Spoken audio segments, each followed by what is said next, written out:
अब आ जाओ ई में, जीरो मैट्रिक्स और नल मैट्रिक्स किसे बोलते हैं। ठीक है, जैसे हमने इसको पहले डिफाइन कैसे किया, हमने बोला A is equal to A I J M by N, ये हमारा क्या है, एक जीरो मैट्रिक्स है। ठीक है, तो अगर ये जीरो मैट्रिक्स है तो उसको हमने क्या बोला, A I J should be zero for all I and J, सारे आई जे के लिए ए आई जे जीरो होना चाहिए। इसका क्या मतलब है कि चाहे तुम कोई भी रो उठा लो, कोई भी कॉलम उठा लो, तो किसी भी रो किसी भी कॉलम का जो एलिमेंट होना चाहिए जीरो होना चाहिए। इसका क्या मतलब है कि मैट्रिक्स का हर एक एलिमेंट ही जीरो होना चाहिए, तभी जाके उसे हम जीरो या नल मैट्रिक्स बोलेंगे।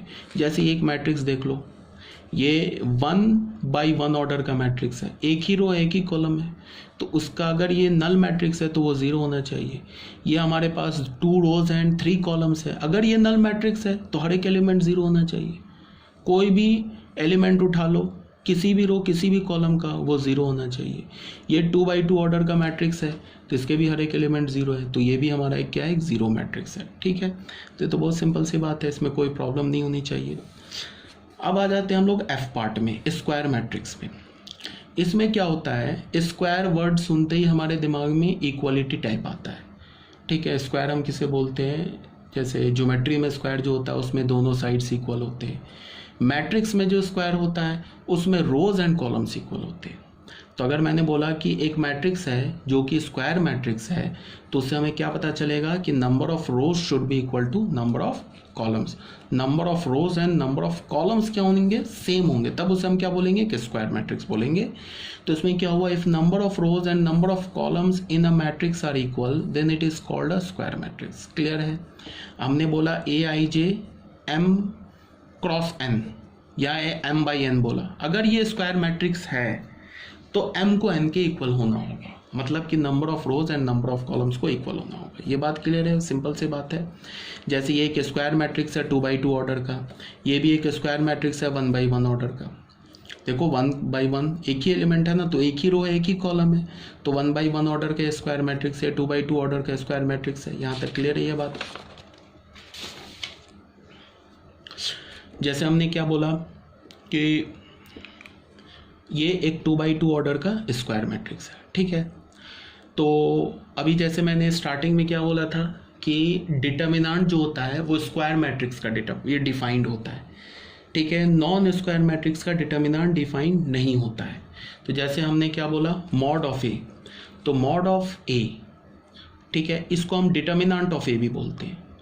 तो डिटर्मिनेंट ए कैसे डिफाइन करेंगे, ये स्क्वायर मैट्रिक्स है तो इसका डिटर्मिनेंट डिफाइंड होगा। कैसे डिफाइंड होता है, ये 11th क्लास में मैंने आप लोगों को पढ़ा रखा है, याद करो। 11th क्लास में मैंने सेकेंड ऑर्डर के डिटर्मिनेंट को और थर्ड ऑर्डर के डिटर्मिनेंट को एक्सपैंड करना बताया था कि कैसे हम सेकेंड ऑर्डर और थर्ड ऑर्डर के डिटर्मिनेंट को एक्सपैंड करते हैं। क्लियर है।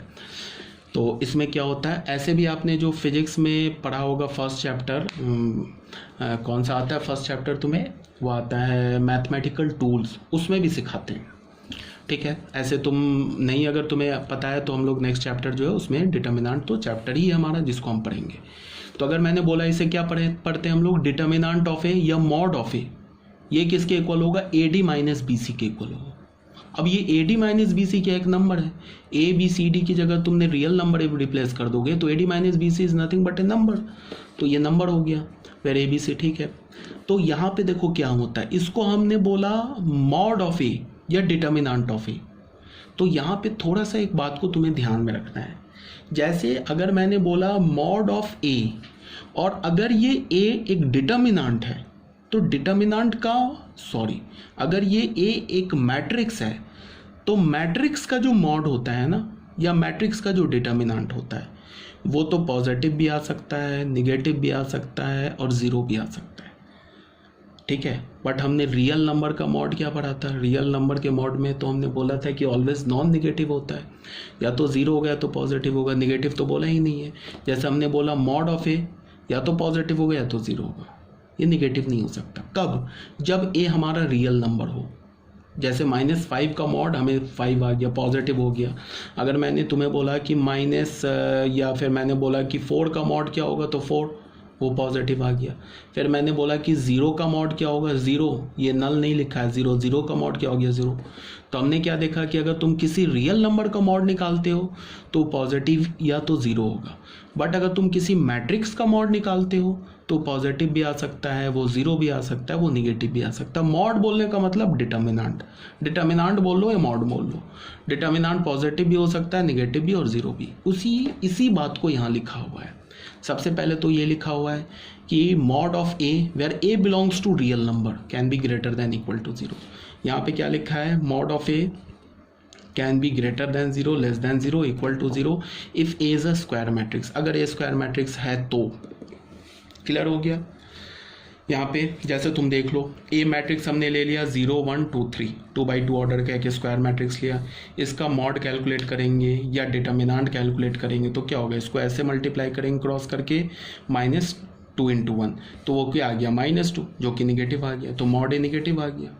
क्यों आया, बिकॉज जिसका हम मॉड निकाल रहे हैं वो हमारा मॉड क्या है, हमारा एक मैट्रिक्स है। क्लियर है। उसके बाद हमने क्या किया कि बी का मैट्रिक्स लिया हमने 0 4 0 0, इसका डिटर्मिनेंट निकालोगे तो 0 आ जाएगा। फिर एक मैट्रिक्स हमने सी लिया 1 2 4 10, इसका डिटर्मिनेंट निकालोगे तो 2 आ जाएगा।